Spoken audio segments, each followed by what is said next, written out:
All right. And with that, I will say welcome everyone to the November virtual membership meeting for the West Seattle Transportation Coalition with a bright and sunny photo here of the West Seattle Bridge that I grabbed from S.blog post last year. Tonight's agenda is relatively short and quick. We're in an off week as we typically are in November, but it throws us off a little bit because Thanksgiving is usually on our meeting night. So we will do quick welcome and introductions, approve previous meeting minutes, which Kate Wells sent out a little while ago to the board. We will have our guest this evening is providing an update from the Northwest Seaport Alliance on the work at Terminal 5. We will have a discussion about hybrid events and planning for 2023. We will go into some old business, bit of new business, but if everything goes quickly and on track, I think we might actually be done by 7:45. As we are recording, I'm going to go through some of the usual introductory stuff here, and I'll move quickly. If folks are not familiar with the West Seattle Transportation Coalition, we are a peninsula-wide organization working to address transportation and commuting challenges for the nearly 100,000 people living and working on the West Seattle Peninsula. We accomplish this by securing the support of residents. We engage elected officials. We partner with government agencies to achieve positive outcomes, and we engage with businesses, community organizations, neighborhood groups, and individuals in order to educate and collect feedback. And you'll see us doing some of that this evening with our guests and the like. Our goals are to seek affordable and equitable transportation options, particularly in historically underserved neighborhoods, a transportation network that moves people and goods in an environmentally sustainable manner, and investments in transportation infrastructure to match Seattle's growth. We're coming to the end of 2022, and if you were at our last meeting, we had our little celebratory icons there because as you know, the West Seattle Bridge has reopened, and so two of our priorities are essentially falling off of our legislative agenda. And so we'll be brainstorming next month or with the board or at our January meeting about what some of our new priorities might be that we need to keep an eye on heading into 2023.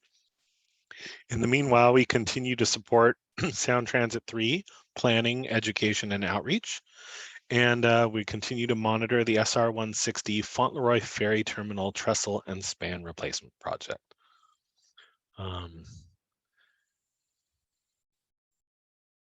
We usually push folks to the chat to do introductions, and we ask them to provide things like your name, pronouns, any access needs, what neighborhood you live in. And tonight's question is, how do you change your travel habits as the weather gets colder and wetter and the days get darker? So maybe you stop taking the bus and drive more, or maybe you don't bike anymore, or different things like that. So let us know some of the things, ways that you change. I will keep us moving on the agenda. I would entertain, well, let's see, do we have a quorum of board members?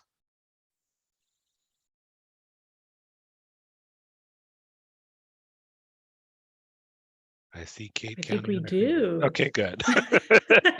Thank you.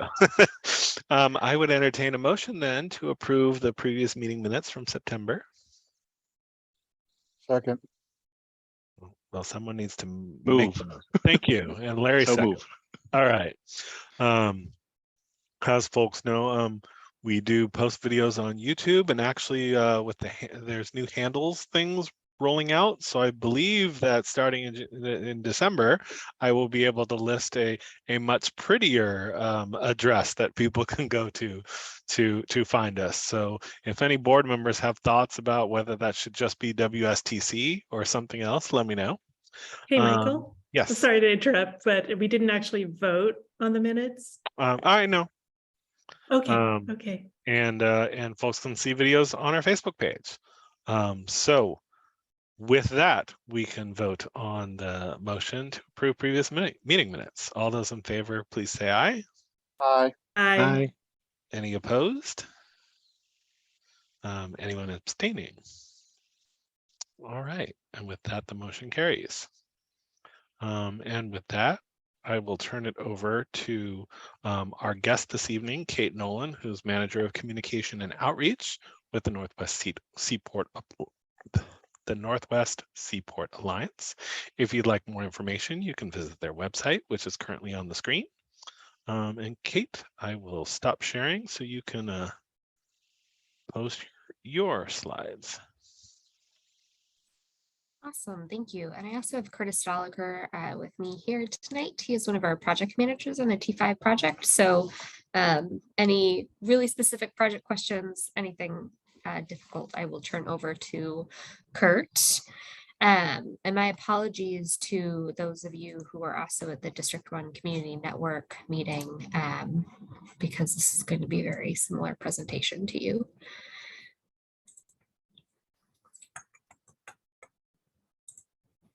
Sorry, give me 1 second. It's not giving me the right share screen. There she is. Okay. Can everyone see that okay? Give me 1 moment.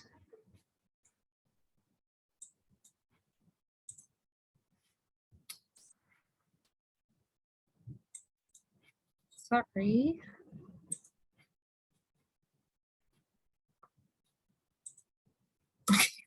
Again, I'm sorry for that.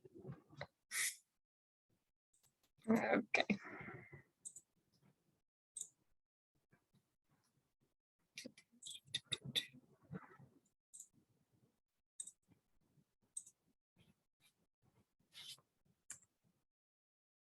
I'm sorry, I don't know, I'm having technical difficulty.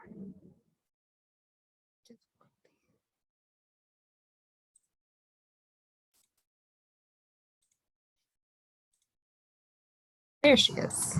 Okay. Sorry about that. So as Michael said, my name is Kate Nolan. I'm the manager for communications and outreach for the Northwest Seaport Alliance. And I just wanted to come to you today to give you some updates on kind of phase 1 operations, since T5 has been operational since the beginning of this year, and the status of the construction on the phase 2 part of the project. Also, any quiet zone updates. I have a few trucking updates on Harbor Island truck parking, and then kind of really just here to answer any of your questions or take in any feedback that you have about the project. I'm very sorry about the background noise. I have a playful dog who has decided that this is her time to shine. Ivy. So a quick reminder of structure of the Northwest Seaport Alliance. We are the maritime cargo operating arm of both the Port of Seattle and Port of Tacoma. So we report to all 10 commissioners, all 5 electeds for Port of Seattle and 5 electeds of Port of Tacoma serve our 10 managing member board, which is our elected official group that we report to.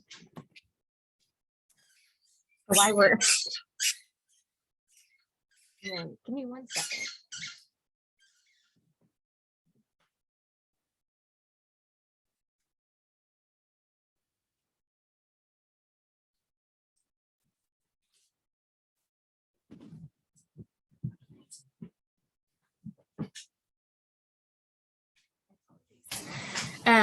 So the Terminal 5 modernization project. Terminal 5 has been operational since January of this year, after sitting unused for a few years.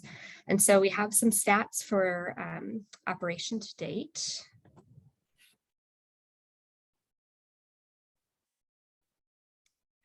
So key project details. Once completed, T5 will have 185 acres, and this includes on-dock rail, 1,500 refrigerated plug-in for reefers. Reefers are important. They hold all of our, a lot of agricultural goods go out in reefers.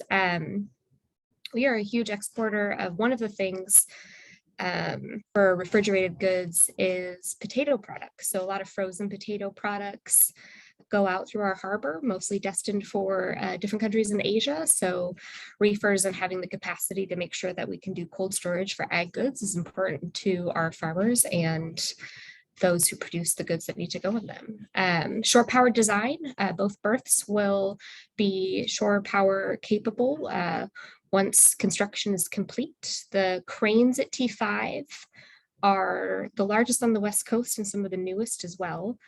There are 4 of them. We're getting 2 more upcoming. I think that's on a further slide. And then also the T5 rail quiet zone. And we'll get into that in a few slides as well. And then I can't always see hands in the way that it's showing me while I'm presenting. So if you have a question, feel free to just unmute and ask it. And don't worry about interrupting me. So to date, phase 1 operations as of August, and I need to update these numbers a little, but we've had 52 vessel calls to the phase 1 operational of T5. More than 30% of goods have come in and out of T5 on rail.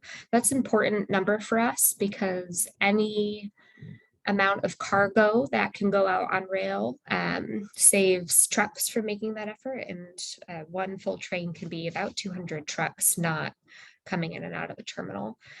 It's handled over 237,000 TEUs, and the numbers for kind of how that's broken down, at least to August of this year, is below. I think that might have changed in the past few months, but it was 50% imports, 9% exports, and 40% empties. And Kate, are you guys, how are you guys preparing for the possibility of a rail strike? Great question. We're definitely keeping apprised of the back and forth of a rail strike and doing our best to make sure that,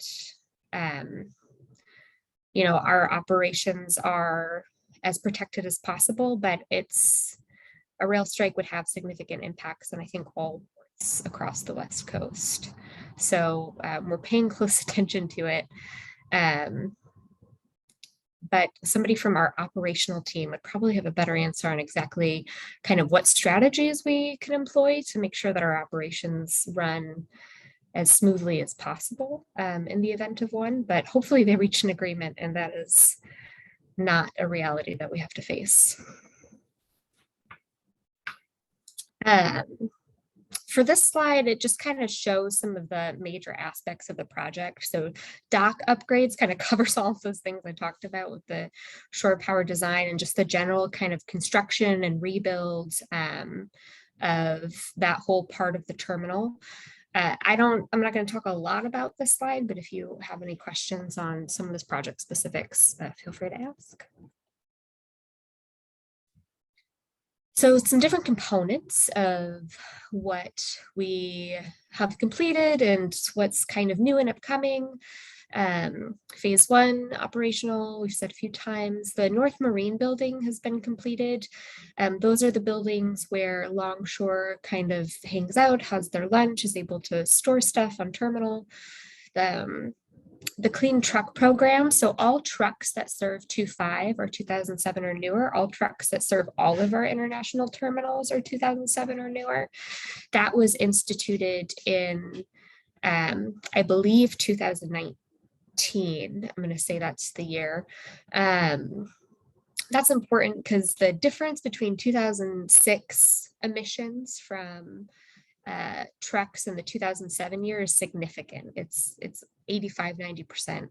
I think a little bit higher for even diesel particulate matter. So that's a huge shift between those 2 years. So all of our international terminals, trucks are required to be the 2007 model year or newer.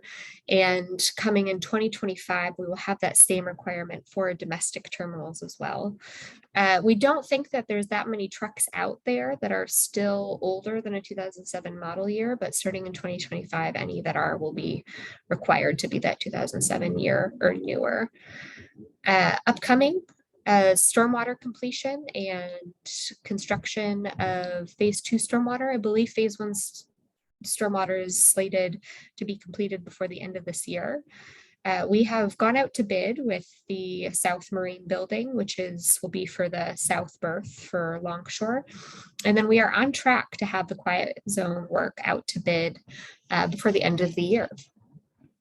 So those 4 giant cranes, we're getting 2 more of them. Those are coming in September of 2023, so next year, hoping to begin quiet zone construction Q1 and phase 2, so full operational T5 slated for the beginning of 2024. So for the quiet zone, and I think I have a map a little bit in one of the further slides, this is kind of the remaining work we have to do. We're pretty close to being able to get out to bid. And then the actual construction, which is anticipated about an 8 to 10 month construction impact with completion the same year that we begin construction. So beginning the project and completing the project in 2023. And then a few notes more on trucks, just because we've had some developments in this area. So I mentioned the 2 clean truck program aspects that we're looking for all trucks that call our harbor to have 2007 or newer by 2025, though they are currently all 2007 or newer for our international terminals. Our clean air strategy. So that Northwest Ports clean air strategy is kind of our guiding light for emissions, and that goal is to be 0 emission by 2050 or better. That is a goal that we share with between 4 ports that are in a shared airshed. So Port of Tacoma, Port of Seattle, the Northwest Seaport Alliance, and the Port of Vancouver. We all share an airshed, so we all combine to work together for this Northwest Ports clean air strategy. And that is 0 maritime emissions. So the complicated part of this goal is that as a port, most of the emissions don't come from things that the port owns. The ocean carriers own their own ships, the truck drivers own their own trucks, the terminal operators own their own equipment, rail is, their own organization. But that being said, it's still, as a operator on the waterway, our goal to have 0 maritime emissions across all of those partners by 2050. So working in whatever way we can to support our partners and to support other aspects of the industry and to 0 emissions in that time frame. To that end, we recently announced at the COP27 conference in Egypt a green corridor feasibility study that will be beginning between our harbors and Busan, Korea. And so that study will begin shortly. And there's also, I believe the Port of Seattle is also looking at a green corridor feasibility study for a cruise line. The truck working group. So for trucks, again, like we don't own the trucks, and a lot of truckers are independent owner operators. So how to strategically think about working with the hundreds of truckers that serve our harbor, if not thousands, to get to 0 emission truck fleet by 2050. And we have roughly over 4,000 trucks that currently serve both of our harbors. So we received a grant from Washington State to form what we're calling the Puget Sound Clean Truck Collaborative.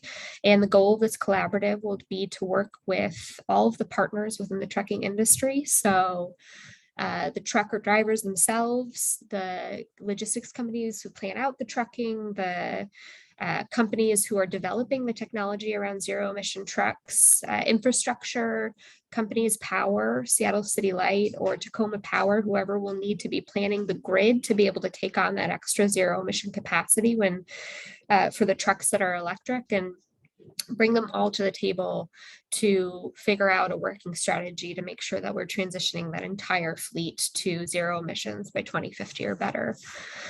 For parking, there have been some new developments in a partnership with the city as part of the West Seattle Bridge MOU. There was some agreements that SDOT would work with us on producing overnight truck parking to try and pull those trucks out of the nearport communities that they sometimes go to park their trucks overnight. So SDOT has already opened about 20, I think it's like 23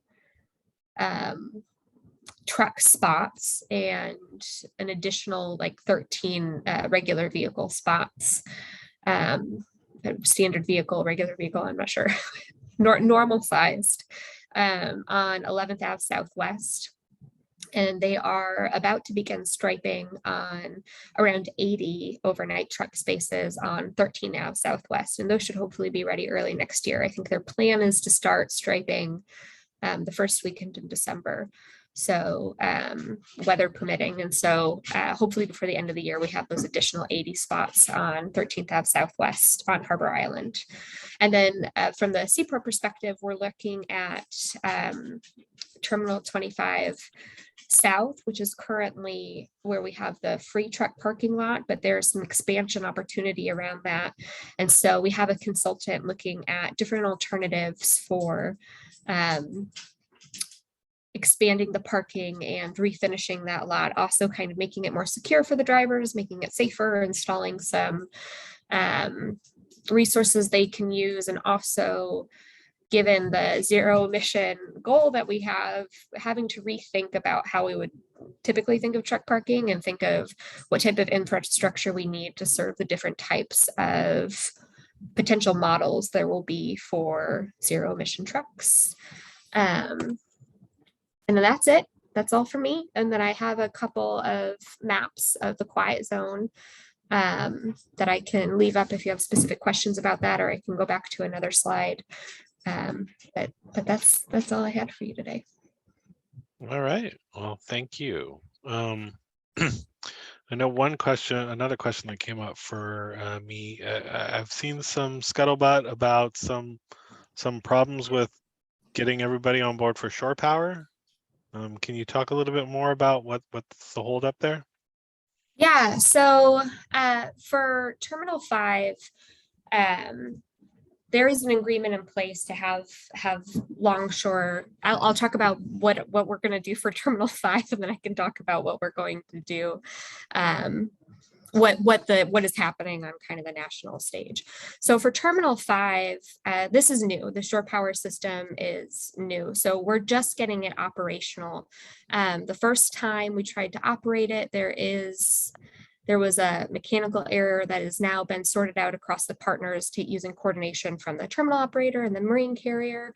And so they're working on fixing that right now. And then as soon as we have a next ship that's shore power capable, we'll be able to test it again. Because it's a new system for us, it kind of is a test and ensure that we're getting it right until it's operational. So hopefully that'll be operational pending on getting a ship that's shore power capable in hopefully January of next year as we work through that. On the national scale, there has the shore power issue has entered this kind of the negotiations between Longshore and the terminal operators. The really interesting thing about Longshore as a union is, and the terminal operators, is that they negotiate holistically for the West Coast. They don't negotiate local by local. The entire West Coast negotiates as a block. And one of the things, because shore power is new, is there wasn't an established protocol for which union gets to plug in the ships. For Terminal 5, the two unions that have believed the work to be theirs is Longshore and the machinists.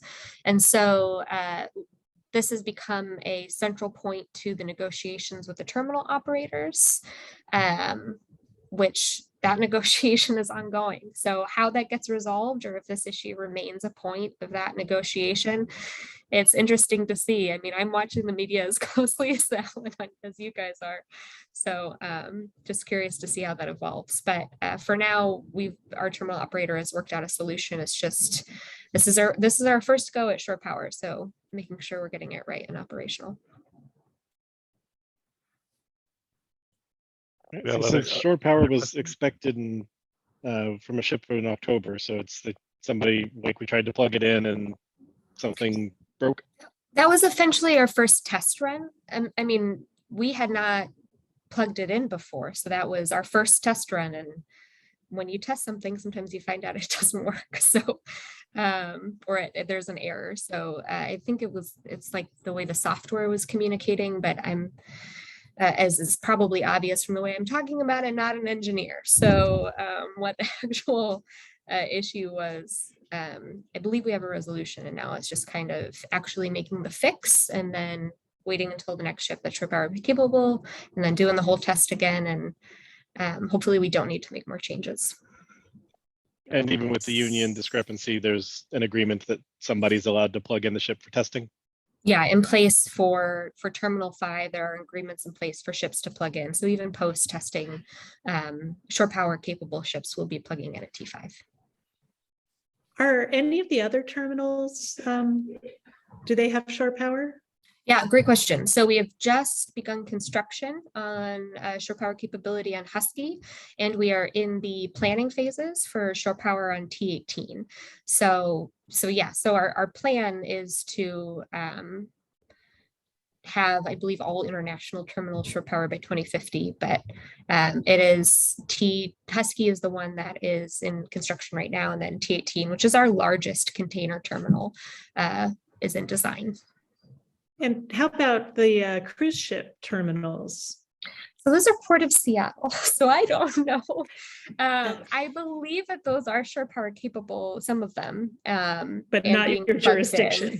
But not my jurisdiction. I just heard someone from Longshore say that they've been plugging in the cruise, which makes me think that they are plug-in capable and they're doing it. But that's all the knowledge I have from that. Okay.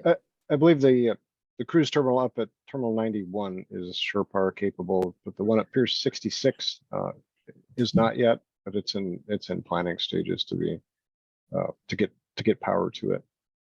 Thank you, Kurt. Okay, Yeah, thank you. and Kurt is with Port of Seattle, so I forgot to. I remember hearing that the cruise terminals, that there was shore power, but that no one ever used it, and it was the big, like, we got shore power, yay, and then ignoring the details. But that's just rumor mill. The one thing I will add for Terminal 18 that I just thought of is, obviously it's a really big investment. The investment that we're looking at for T18 shore power is, I think, around $18 million. So it is not a small project to implement. I think the Inflation Reduction Act is going to have a huge impact on our port and others. It's the first sustainability legislation of its kind, and it includes $3 billion specifically for ports and their sustainability projects. So I highly expect our environmental team, and I know that they're already working now on compiling kind of all of the projects that we can use that funding assistance and that grant availability to be successful. And especially with a price tag like $18 million, the IRA is definitely going to help.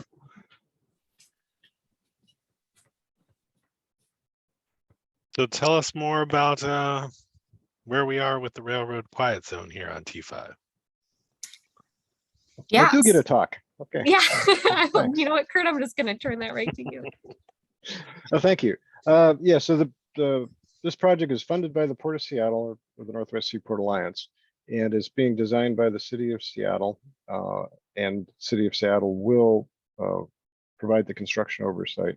And it's in conjunction with the Burlington Northern Santa Fe Railroad. They'll do the crossing, the actual crossing, and any work between the tracks or outside. They'll be doing the work. And so where we're at currently is we're in the final stages of getting the documents ready to bid. And the goal is to get those out to bid in December, and could be in January. I think that we've had a few challenges with just getting folks to the finalization with SPU and I think City Light, but that's in the works being finalized now. So it'll bid December, January. Bids will open in January. They won't open in December. With that, then we'll it takes a couple months to get through all of the paperwork. Could take longer, depends on the contractor. So the hope is we'll start in late first quarter, so end of March, April, to start construction, and then construction will go through all through the summer and wrap up September, October of next year. And so what the work is, where the Chelan Cafe is, that where the arrow, big black arrow is pointing up, at that crossing, that north leg will be closed to, yeah, this is a great photo, thanks. So this Chelan Cafe is over on the left side of the slide.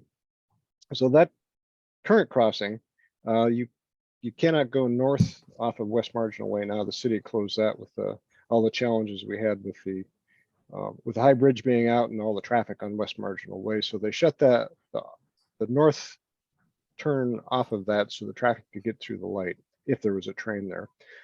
So the semi already started. So but we'll close it completely. There'll just be a pedestrian walkway, bike path, and be emergency use only. So emergency vehicles will be able to go through there, but no vehicles will either come in or out.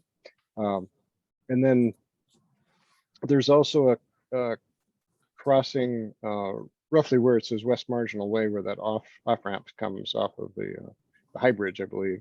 There's a crossing there. That one's going to get closed. And then down where Riverside Mill is at, where the stoplights in the road, that's going to be a new cross or new light. It'll have a dedicated turning lane in there. That crossing is going to get widened, and there'll be lights and gates for the railroad. So they'll be put in there. And then there's another crossing just to the south of that goes into Riverside Mill. That one will be closed. And then the one at the very bottom, can't quite see it here, will be a one-way in for Riverside Mill. And that's right parallel as the tracks go over the Duwamish. The other activities that'll happen on here is the entire corridor will be fenced to keep people from being able to cross into the tracks. And then the sidewalk, which is shown in blue, that will be installed. It'll be a 10-foot wide walkway, combined pedestrian path, bicycle path, will go all the way down the whole route. So that's, in a nutshell, that's what the project will consist of. There will be some traffic impacts as we install the sidewalk. That's why the project didn't move forward with the high bridge out, because it's going to take out a lane as we do that work. And so that's probably the major impact traffic wise, what's going to happen. And then once we get it established, get it installed, then the Federal Railroad Administration will apply for establishment of it, and then it will be established. And so what a quiet zone does, it allows the train engineer not to sound his horn when crossing, going across a crossing, because it's gated, and so it keeps anybody from interfering with the tracks. And that the fence is also another safety feature. And so that with that in place, the engineer doesn't have to sound his horn. It won't prevent him. If somebody is on the tracks or is about to get on the tracks, they will sound their horn. So it's which is they have the full right to do that, and it's a safety measure. So that's pretty much it. If you have any other questions, I can try to answer them. So an earlier slide said that I don't know if it's T5 or the Seattle Port collectively, is 30% served by rail and 70% by truck. But that rail is good. So why is the rail number so low? So Well, I will, go ahead. Go ahead, Chris. Well, it's depends on operation. Where the freight's going is probably the bigger driver. But go ahead, Kate. I also wouldn't really say rails good or trucks are bad. I think we need a combination of both to serve all of our terminals. And there are some efficiencies with trucks that, especially drayage, that have come through during COVID. So we've seen a huge expansion of cargo owners using something called the transload model, where they truck goods to a warehouse and repackage them and then retruck them, which means that they can the trucks that go from those warehouses tend to be larger, so they can package more goods than just what's in a container. And it also allows them to put a diversity of goods in each container. So,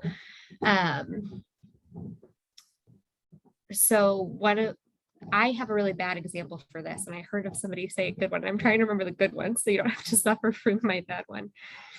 So essentially, I remember what it was. So if Nike ships in a bunch of shoes and they're all the same model, that shoe, whether eventually it's going to have to be trucked to the store. So if you have the same type of white sneaker and it stays in that container, you're going to have to drive it from location to location to drop off a little, this many shoes here, this many shoes there, this many shoes there, which is inefficient.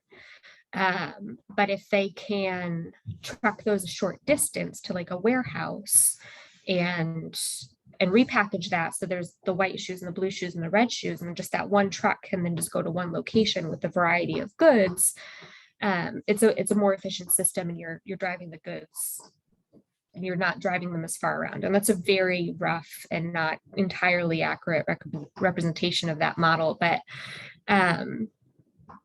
I think in general, I would just say it's not, we need a balance of both for our harbor to operate, and trucks are a really important part of the equation.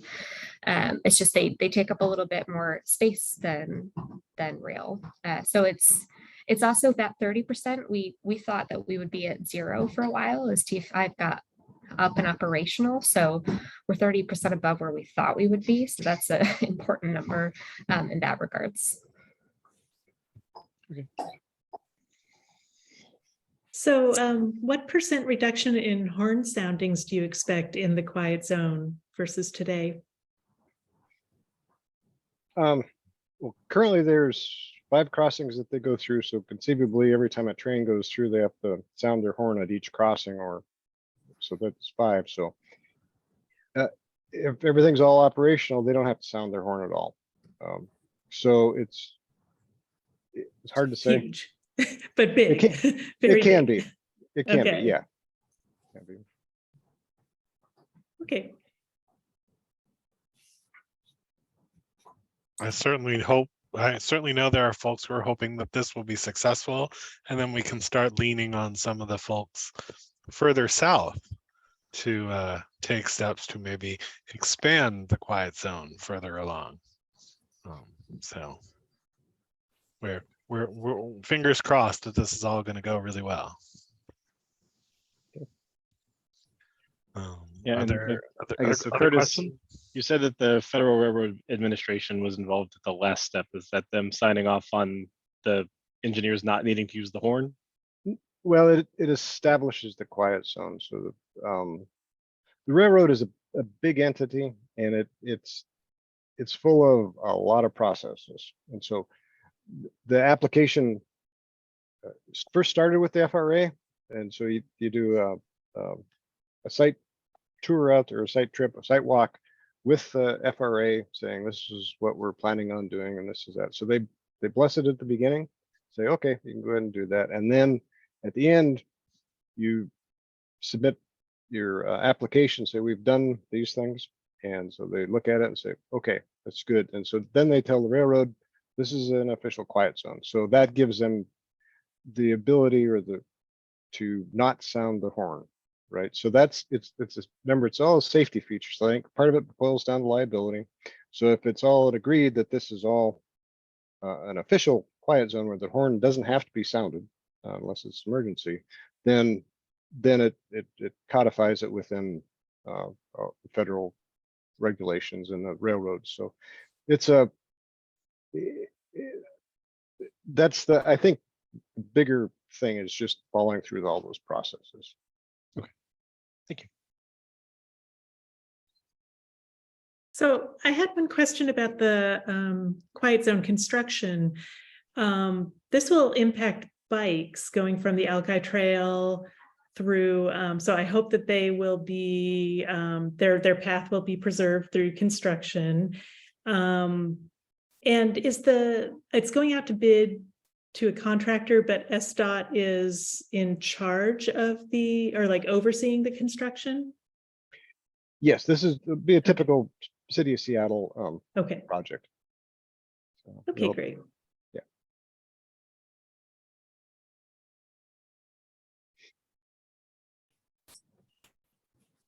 Any other questions? Also, I just want to say thank you to Melanie Stambar, Director of Communications, for being here tonight. I didn't get to introduce her at the beginning, and so thank you for being here and sitting through.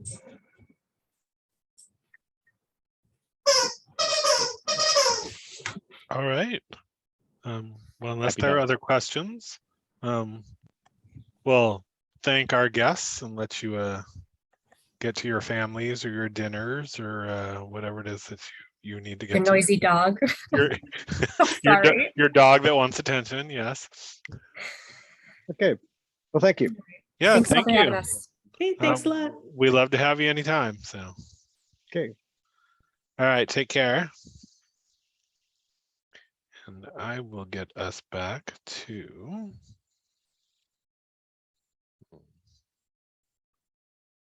our slides. So with that, I'll remind folks the rest of the agenda. So we're going to have a brief discussion about hybrid events and starting to think about planning for next year. We'll cover some old business. And then we'll talk about any new business and then get wrapped up probably early.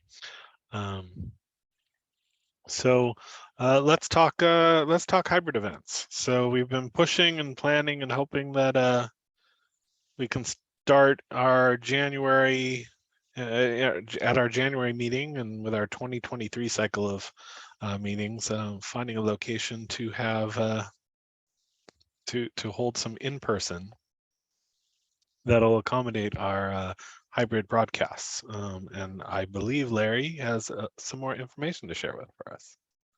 Yeah, so yes, I met with Michelle, who kind of is in charge of all that at Aegis. If people don't know, I work at Aegis. I'm driver and in life enrichment there. Yes, so I got some clarifications. So I've got where I'm using a lot of the equipment. I'm not real familiar in terms of the hybrid aspect and filming us in the audience and the speaker. So still need to work that out. But I know one of the concerns was how people would access. So I know most people haven't been at Aegis. So the theater is on the very lowest level of the building. And at present, we do not have any of the residents using that lowest level. That's generally, we have the movie theater there so they can go down if a movie's showing. Generally, we escort them down them. Monday afternoon, I have a movie. I have Larry's Monday movie matinee, and I bring residents down. Otherwise, it's generally closed off and it's accessible. That lower level is accessible directly from the parking garage. So Oh. if we were to hold meetings there, they would want everybody to park in the parking garage. Everybody could park down there. It's a little bit of a walk if you're on the street, parking on the street, but people would be able to park in the parking garage. Very few people are down there at night. They would be able to use that door that goes directly into the lowest level, just a little bit from that movie theater. So that's where the meetings would be held, so nobody has to check in. There would be no specific COVID protocols or anything down in that level. So there's about, I think 30 seats or so. So it's built theater style. So, we could have speaker or whatever up in the front. They've got the giant screens, so anything can be put up on that screen. So I have to work out some of the specific technical issues, which is above me in terms of the hybrid aspect and setting that stuff up. I was trying to think of something else I wanted to say on that. Any questions or something else, some other point I wanted to make that I can't really think of right now. Any questions on that? Okay. Was there an opportunity, I guess, for us to go in and sort of Yeah, and that was going to be the some next test thing. run? So Yeah. if everybody's kind of in favor at this point, yeah, I was going to have maybe at least Deb or John or somebody that maybe a little bit more technical kind of go in and see how and if we could set that up to have that work. So that would be the next step. Have a couple people come in that maybe are a little bit more technical than me when it comes to a lot of that, to see how we could get it set up and just look at the layout, look at the parking. Oh, I did mention we would probably need somebody at the door. The door has an alarm on it to go in and out. You got to punch a code in. So we could do that, or we can figure something out that people can get in and out of that door. So this is security. It's a senior living. So we have doors all over the place. You need a code to get in and out of them. So if anybody in the memory care kind of goes wandering through the door, it sets an alarm off. So every door in the place has a special little 4-digit code you got to pen in to get in and out doors. So it'd just be the one down there from the garage in there. But like I said, there would be no residents down there. So we just kind of watch it a little bit, but I don't think that's going to be a big deal. So yeah, so that would be the next step, is coordinating who would like to come. And now we can schedule a meeting with myself and Michelle there, who's the marketing director, to look at it and see if it works. So we do not have Phil here. I know I have not been active with the Admiral Neighborhood Association. So I know Phil's been very, he's working with them. And I know they've got a hybrid system now going at the church, at the Admiral Church. So I know that's still a possibility that we could look at a little bit more. And we still obviously, as always, have the Longhouse. I have not reached out to the Longhouse, do anything with them. I know anybody that's been involved with the D1CN knows that we were using that somewhat, but we would need to kind of see what we're doing now. So if you want me to, I can go over there and kind of see how they're working and see where they're at right now. And So I so don't know if it just has a screen and Wi-Fi, and that's it. What do you mean besides that's it? What I don't know as far as a camera that would look out at the audience and stuff like that. That type of technology we'd still have to kind of look at. I don't think they have it. I don't know. It's just like I said, that's that. What's that? I said I live within walking distance of there, so I'm happy to bring a sack of AV gear and There we put it go. together and see.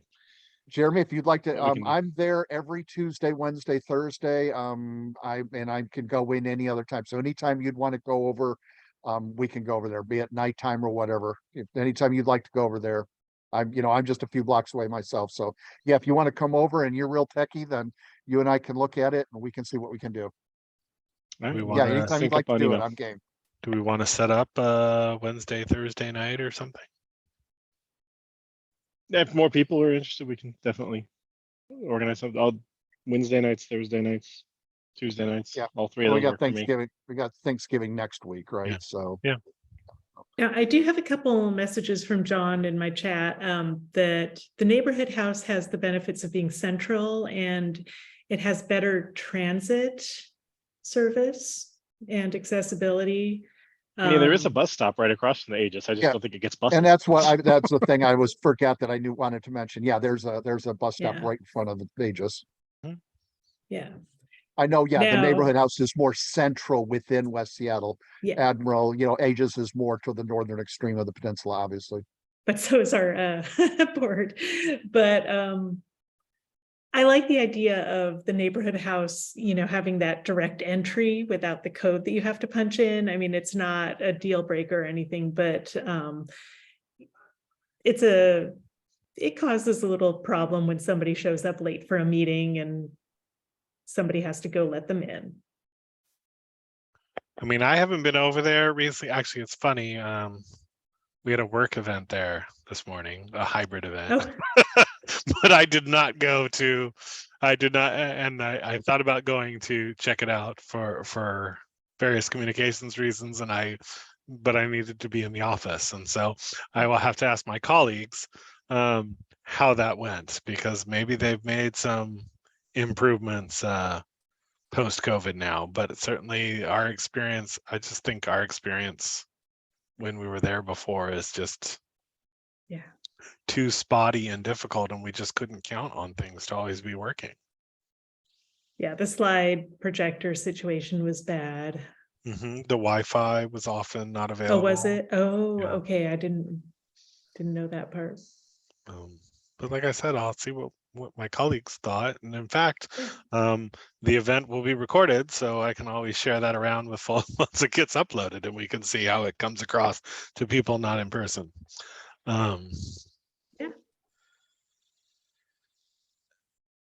Do we know anything about what the setup is? Is the setup sort of the same if we did the church, or I think you mentioned, didn't you mention something else, Larry? And I've totally forgotten already. Well, we when I was vice president, so about a year ago, we were trying to put something together with laptops and stuff, and it was a little funky. I really haven't been involved in. I kind of dropped out of being active with the Admiral Neighborhood Association, so I'm not sure what they've done in the past year. That's why I was going to suggest Phil, because Phil's very active with them, so I'm sure he could speak more to that issue of where they're at. I know he was working at, they got a lot of great people on the board now. So I know I'm sure they've been putting their heads together and improving that. I'm not sure what the status is, but it's definitely something to look into and consider. Like I said, I think Phil's probably the best person to speak on that. Unfortunately, he's not here today. I mean, it would be great if we could find a spot, but I don't think there is any. Like we need a spot in West Seattle that has video and camera setup that community groups can use. And there's not a whole lot of that really anywhere in the city. So, again, sort of when I have my work hat on, I'm part of an interdepartmental team at the city right now. And one of the things that a couple of us have been beating the drum about is just like, if hybrid is the new reality, then the city needs to be actually, as an entity, city of Seattle, what can it do to put them in community centers or libraries, even if it needs to be in a city building with city staff monitoring, but just like, both, and not just for community groups, but if we're going to have scenarios where we're planning public meetings that are hybrid, like, how do we have a scenario where we could be broadcasting something from City Hall or, some of the different other city buildings and have folks in a neighborhood or a community group show up in different corners of the city to participate in a public meeting from, and not this assumption that, oh, it's great that our public meetings are hybrid and you need to have a computer and a Wi-Fi, because the reality then is that people are typically they're holding their cell phone in front of them, and that's not really ideal for communication and participation in a meeting. So, well, let me ask two questions here. Number one, what's our thoughts on a theater type of setting where you've got not even so much a stage, but just, an area up front where the speakers can be, then everybody else is sitting in chairs looking up toward the front, versus more of a meeting style where we're all in kind of a circle and kind of looking at each other, because obviously Aegis is a theater, more of a theater setting. So what's the thoughts on those two setups for our meetings? I'd prefer meeting style myself. Okay. So that's kind of my thought too, as far as the theater setting. Now, the upside, I think, when it comes to Aegis is, as you well know, part of the reason I work there is because the residents there are all very well off. Anybody that lives there is paying 5 figures a month to stay there. So it tends to be a lot of money. Thus, I'm treated well, I'm paid well. So they're very, very loose with the money there. They're a very prosperous place. So, and they also are big on marketing and really trying to get the word out and have people looking at the facility. So I think, given that, I think they'd be open if there was maybe some technical things that they could get in there for a couple $1,000s or something. And it results in a lot of people from the community kind of coming in and then being curious. And it's a marketing opportunity. I think that would be an incentive for them to even maybe invest a little bit more in there to have that be a good meeting place. So that's something to keep in mind. Well, like I said, I'd love to come check out the space and see what we think Okay. of it. But it does Same sound like the thing. theater setup's a drawback, so it's kind of a Yeah. negative, so. I mean, same thing. I'd love to see what the setup is. You know, I have not been at a meeting at the Longhouse, and so although Well, that we put those all in a circle, so yeah, we're that's all in a circle definitely there. So not served we by did the neighborhood transit. No, and the but, acoustics there are really, really difficult, I think. It's a big, open, echoey room, unless there's a smaller room I don't know about. yeah, I mean, Yeah. I think Aegis is a great spot. You know, it's got the good bus service, and parking. I didn't realize there was a large parking lot. That's even under the building. That's even better. I've never Parking seen it. garage, it's not a parking lot, it's probably got, oh, I'm guessing here, 35, 40 spaces, maybe. To me, 35, 35.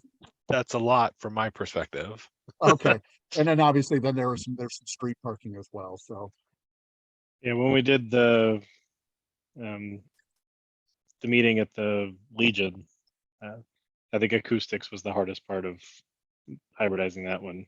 Mhm. I mean, I did a camera as the room camera, but the people talking, you know, we could get whoever was presenting with a microphone, but people talking in the room was the hardest part to pick up. Yeah. For the hybrid.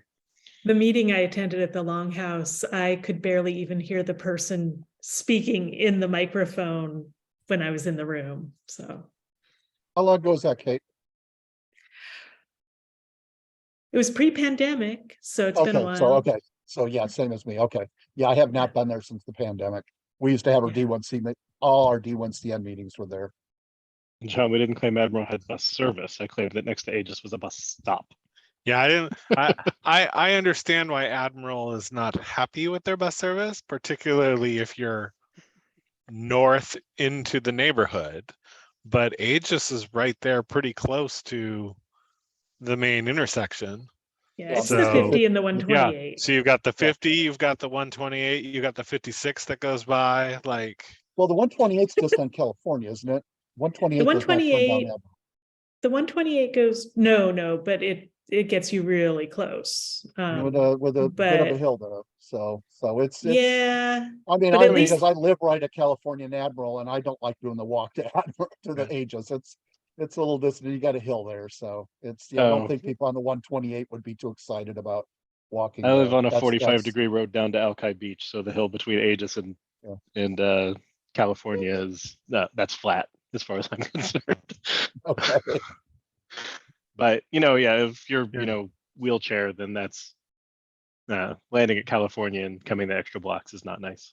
and we had the same. I mean, we had the same issue at Neighborhood House. Like I had to walk in from the bus when I took the bus. So Well, that's, get a couple of people to come check it out, then you can kind of see. But yeah, when you drive down Admiral, just kind of pop down that side street there, that 5-legged intersection, and you can kind of see how it drops down quite a bit down to the garage. So, but I guess anybody using coming in the bus out front's going to have to do that hill too. So. yeah, all right. Yeah, get something set up and let's check that out. All right, Jeremy, let's you and I talk offline then, as far as you coming on over and checking it out with me, and if there's at least let everybody know what time works for us, and see if anybody else wants to join us. Yeah, well, we want to do it on soon, next Tuesday, anytime after 1. Yeah, I could do it. Probably I'm fine anytime after 1 o'clock. I could do Tuesday Okay. too. Okay, I will get back with you guys on that. I'll have to see what my drives are. On Tuesday and Thursday, I do drive. So if I don't have a drive, then I would be able to be there. So I drive residents to and from their doctor appointments. Yeah, Okay. and then next week Wait. being Thanksgiving, the Wednesday and Thursday are a little harder for me, but otherwise after that, with Tuesday, Wednesday, Thursday are all good. We'll look at Tuesday then. So we'll Yeah. see how that looks. Tuesday, maybe a little later in the afternoon would be good for me, but Okay. I see John dropping more stuff here. What's he got to say? He's making fun of my comment about the 56 because it has only like 4 trips a day now. Yeah, If I got they to take it run. once. I was giving a talk at a conference in Seattle Center and was like, Mhm. I don't want to drive that. Wait, there's a bus. I can take the bus. It will actually show up once. And so I have now ridden the bus once since moving to West Seattle. All right. Don't be afraid. The I'm bus not is your afraid. They just friend. don't exist. They go to Alki and they go to the junction. And if you live between those two things, they don't exist. You know, it's funny. I'm gonna pause. I'm gonna stop us there because that'll kind of lead into one of the points that I have there for old business. Do we, unless there's anything pressing that folks want to suggest or ask about hybrid events?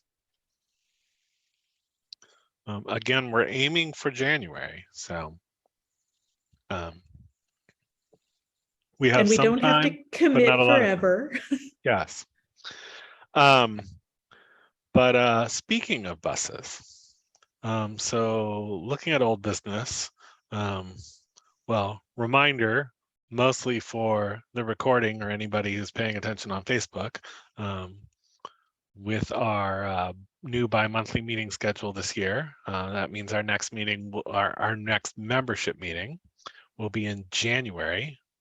And so we'll wish everybody happy holidays because we will not be doing a recording until after the new year. I gave kind of a little short kind of update by email, and I think I chatted with a couple of people, but I went to a recent meeting of the West Seattle Chamber of Commerce's Government Affairs Committee. And as some of the long timers will remember, we at one point had a little bit of a contentious relationship, maybe, with the chamber. They used to really sort of own this transportation space. And we formed at a time when they were kind of, a little less active, having a little bit of churn with their volunteer leadership. And at least, myself and I think Deb and Marty, like we always sort of felt like there was a little bit of kind of resentment, like we had taken something away from them, which was never really our intention. We stepped into a space that was vacant at the time. But I had a really, really great long conversation with them. Trying to think, folks will know Pete Spalding is a longtime member in that committee. Dan Austin, who's owner of Peel and Press, I think, and a couple other places. He's on the committee there. A couple other folks. They've got a relatively new executive director of the chamber. But we just had a really great conversation and a real sort of, agreement that like whatever may have happened between any folks, like that's in the past and over and done with. And we share a lot of the same commitment and values to, what's best for people here in West Seattle. We have, despite what some folks occasionally say about us, we are not only about buses here at the Transportation Coalition, and we are also not only about people in the neighborhoods, but we also, while we've struggled to get any business owner onto our board, we have long said that, businesses are an active part of what we're trying to push and fight for, and that we see businesses and employees at businesses who may live elsewhere but be commuting in and out here to be part of our constituency. And so they're definitely interested in continuing to partner in the future.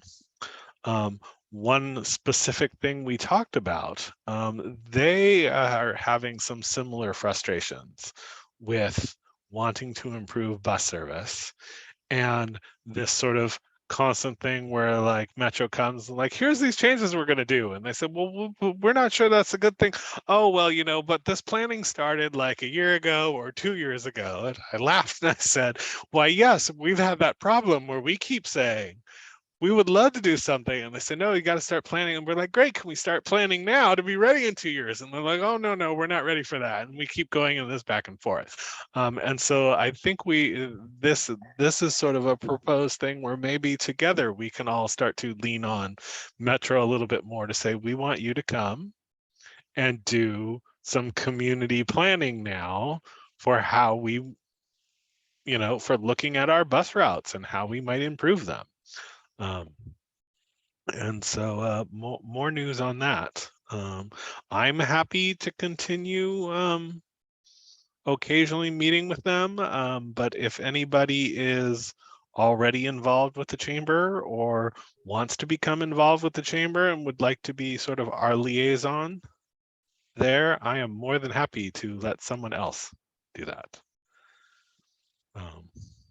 And you don't have to give an answer now, but you can think about it as well. Any questions specifically about the meeting or any other thoughts about what we might do with the chamber? It's interesting. I bring the coalition part of our name to, I don't know. You know if they're having to move? I know everybody else that's in their building got kicked out by the landlord. I don't know. Where I were was, they? 5630 California, next to the yarn store on California. Oh, okay. And I don't know if they're still there, but everybody else who was renting in that building, the owner said he wanted to start using it as offices for his business, and so he kicked all the other tenants out. No, sorry, he declined to renew their leases. I mean, I think their office space is essentially like just the executive director is the only paid staff person, I think.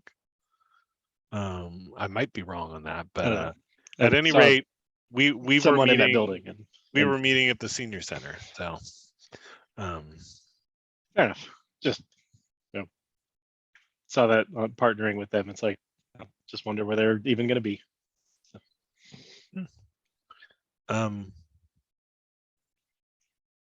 Any other thoughts, or shall we move on to new business? I think it'd be great if we can find a way to get Metro to add buses. I don't know about adding buses. A way to get Metro to let people see their planning instead of, yes, the circle that you say of, we'd like to plan, we're not ready yet. Here's our plan. When did that happen? I mean, obviously, with that, whatever planning we do will presumably establish itself when there's a very different budget situation than what we're currently looking at. But also, I think, you know, I mean, I've always been very insistent with them that like, we don't need new dollars. That'd be great, but we don't need new dollars. We would really love just to look and say, like, is what we have currently working well? And if not, how might we reallocate the current service? Or how might we make some alterations to existing routes to better serve us? Yeah. And I think there are definitely some ways that we could do that. So if I was Metro, I would come back and say, well, but when light rail gets there, everything's going to change anyways. So why do it now?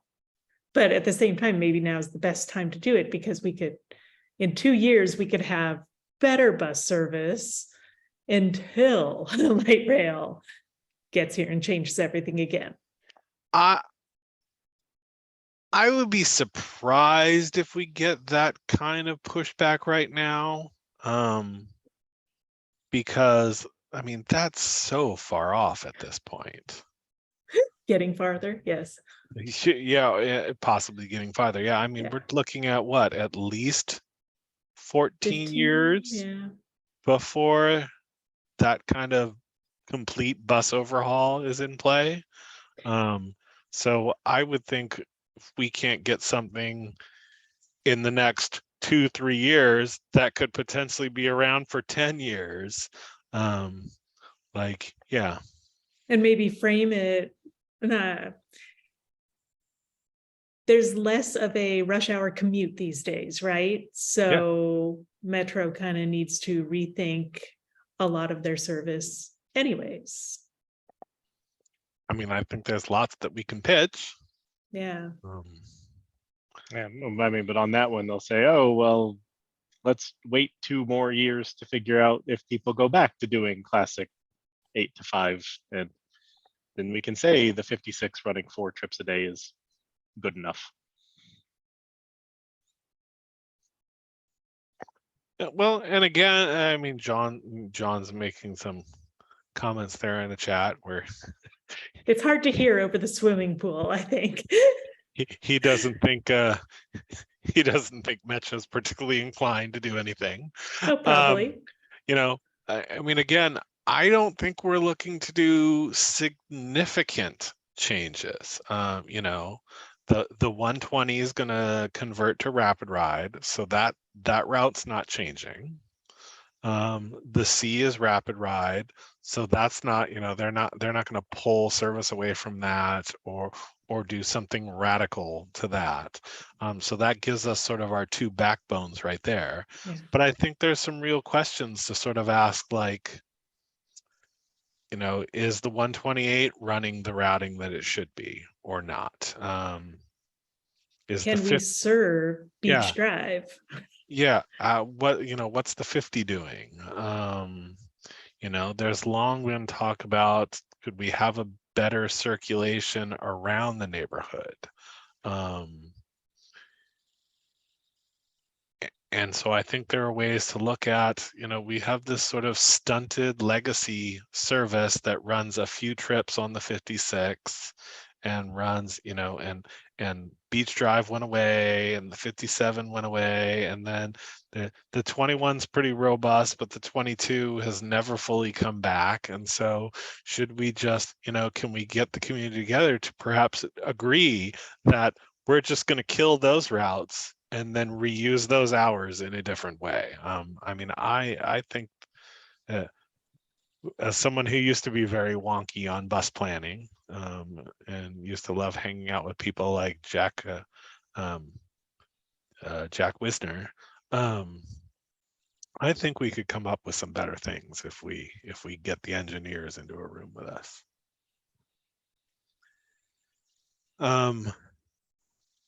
So more to come on that.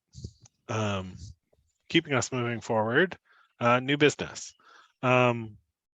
We need to think about our legislative priorities for 2023. I don't know, maybe bus planning. Maybe we commit to that as a priority, and really push Joe and Dow on that to see what we can come up with. But we can have a more robust discussion about this at our December board meeting. So give some thought to how we might add to our priorities. I mean, we had 4 for this year.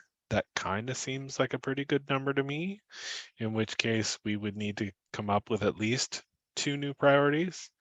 I don't think we need to have a specific number. So if we have 3, we have 3. If we have 5 or 6, we have 5 or 6. But I do think 4 was a reasonable, easy number for folks to wrap their minds around. Any other thoughts or ideas or concerns around legislative priorities? All right. I also think we can start to talk some more about what additional outreach might look like to some other organizations, what some additional recruitment might look like heading into 2023. And do we want to have, you know, I put holiday party / board retreat there and bolded holiday party because I think we could go sort of either way on that. You know, we talked about maybe trying to do some social events, you know, moving forward.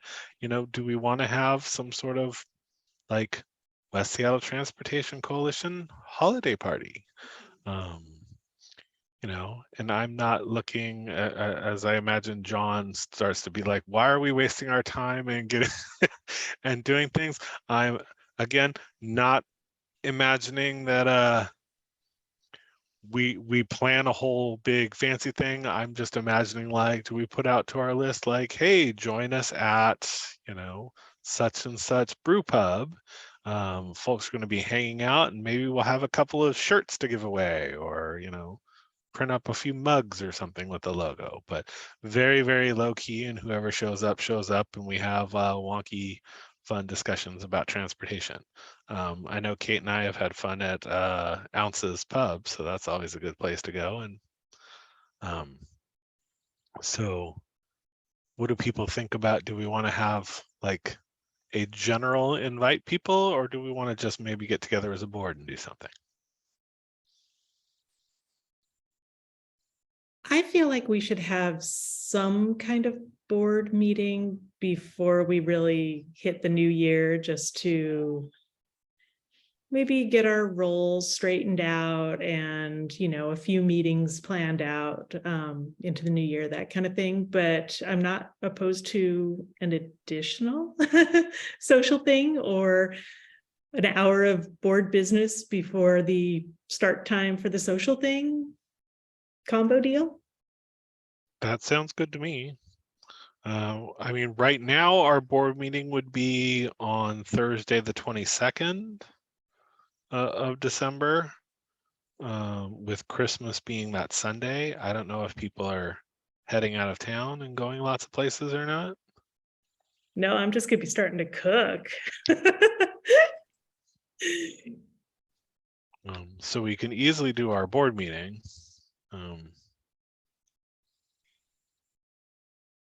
At its usual time, and then just give some thought as to whether we want to do some other, invite people to do something else in December. December's hard, but Yeah, I agree. December, anything getting close to Christmas is gonna be really tough to get people involved. maybe Yeah. that's what we do in February. I was gonna If say, yeah. we At hit the- our board business in December and really solidify some things, then our February could be something more fun for outreach. Come be our Valentine at the West Seattle Transportation Coalition Valentine's We Party. heart transit, yeah. Yeah. Oh, there we go. I was gonna say January for New Year, We but heart bikes, you no, know, yes. that's great. We heart transit. I love my Heart Delriz t-shirt. Maybe we make Heart Transit t-shirts. Or transportation or whatever. Yes. Yeah. I love it. I'll color our logo red, and there we go. I like this. So we're going to do something in February. Transportation. Oh, all right. I love these ideas. Any other new business? Nope. But I'm curious to find out more about the West Marginal closure and what they learned. Yes. I am Wasn't that so excited. interesting? I am so excited. I cannot believe, like, I think my husband Brian laughed at me because we went by a couple of times and I was just like, yes, we've tried for so long to be like, why is this so difficult, SDOT? Why can't you just try things and see what literally happens? And so thank goodness for whatever traffic engineer got the supervisors to sign off on, like, yeah, let's just drop a few, you know, heavy plastic things and see what happens. Yeah. I guess we definitely want to get a report out on that for January, don't we? Yes. Do we want to sick Larry on that, or is there someone else who wants to do outreach to SDOT? I have no Well, idea who's in charge Yeah, of that one. I just need a lead. Yeah,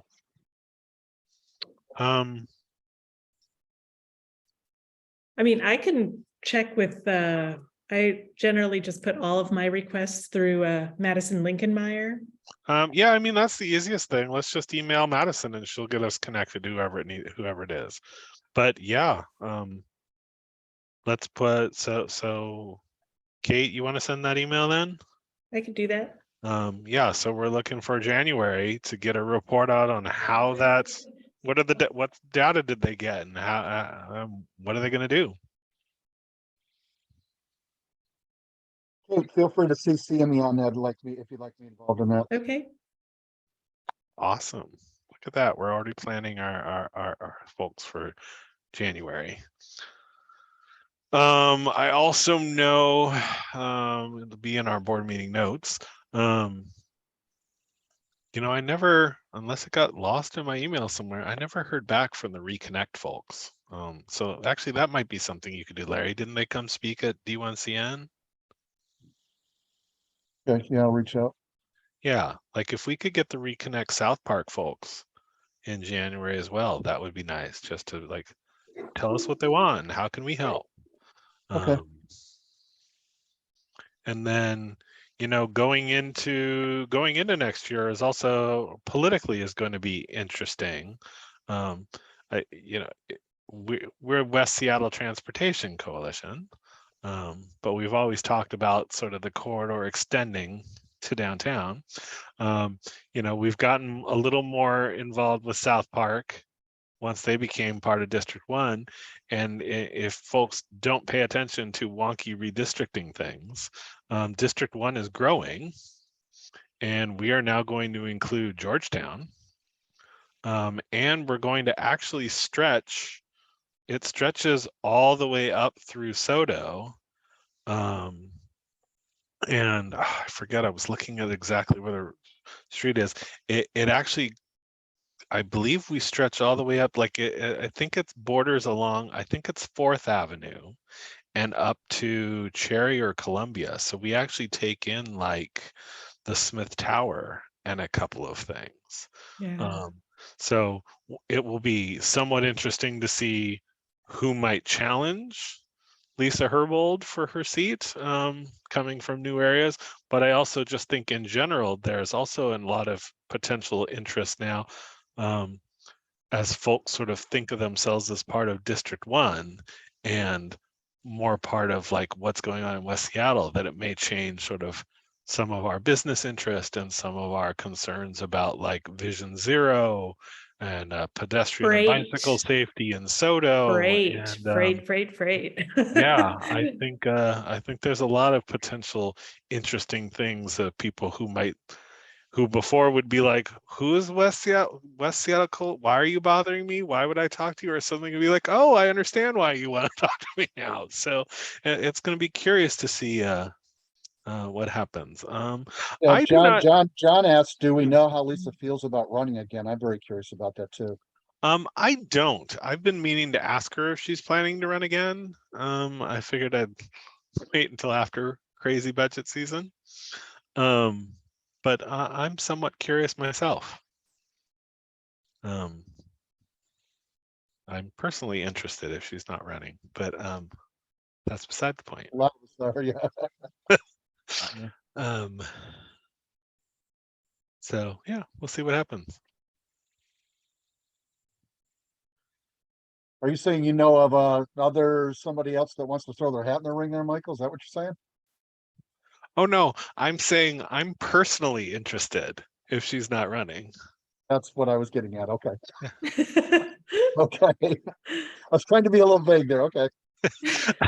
And John says there's always Phil. I assume we're talking Tavel and not Frick, and I think Phil's done running for office. I'm not sure. I'll just get Phil to give me all of his donors. That's all I need, right? But yeah, we'll see. I was actually kind of my to-do list. I was going to chat with Phil kind of behind the scenes and ask what his thoughts, what his plans were in the future. I was very curious. So well, we can invite him out for the beers and see what he has yeah, to that would say. be, So, he would come. He'd come in a heartbeat. I know it. Yeah. yes. All right. Do we have any other business to discuss, or shall we adjourn? I'll move we adjourn. Yes, John says you need an actual platform to run. I agree. Yeah. I have a stepping stool. That's like a platform. All right. Is there a motion to adjourn? I'll move. All right. Second. All right. With that, I will end our recordings here and all of our other stuff.